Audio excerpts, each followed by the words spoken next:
So, increasing by a certain percentage. Before we start, you need to remember that whatever amount we begin with, whether that's money or a length or a weight, we always call that original amount 100%. That's our original. So if we're going to increase by a certain percentage, we need to add a percentage onto 100. If we're going to decrease, we're going to take it away from 100. So, for example, here's a question. Bob, he puts £860 into a savings account.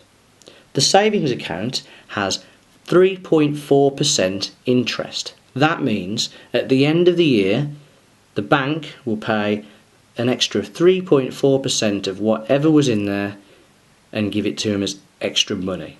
Okay? So, the way we're going to do this is, let's just recap the question. Bob puts £860 into a savings account. The account has 3.4% interest. After 1 year, if Bob doesn't touch the account, how much money will he have? So, first of all, make sure you're answering the right question. We want to find out how much will be in the account after 1 year. We're not trying to find out how much the bank will give him, we're trying to find out how much will be in it in total at the end of the year. The way you do this is, first of all, remember it's going to be a multiplication question.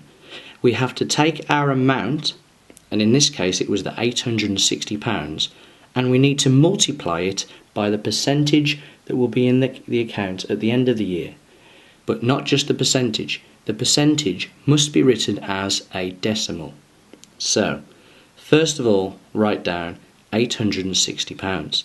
That's the amount that we're going to increase. We know we're going to multiply it, so then write down times. So now we've got 860 times. Now, the question is, what do we multiply by? Remember, we said that the original amount is 100%. If we are going to increase our money, our original amount, by 3.4%, in your head you can add 3.4% to the original 100%. So what does that give us? It gives us 103.4%.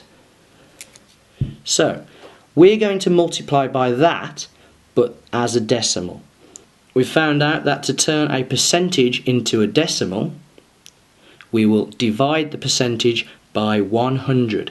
And remember, you can do this easily by moving the decimal point 2 places to the left.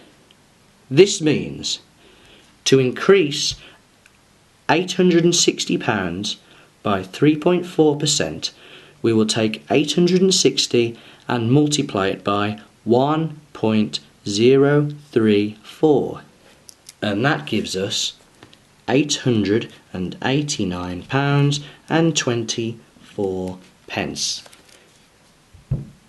If you get more decimal places than 2, remember it makes sense to give an answer that's 2 decimal places when working with money.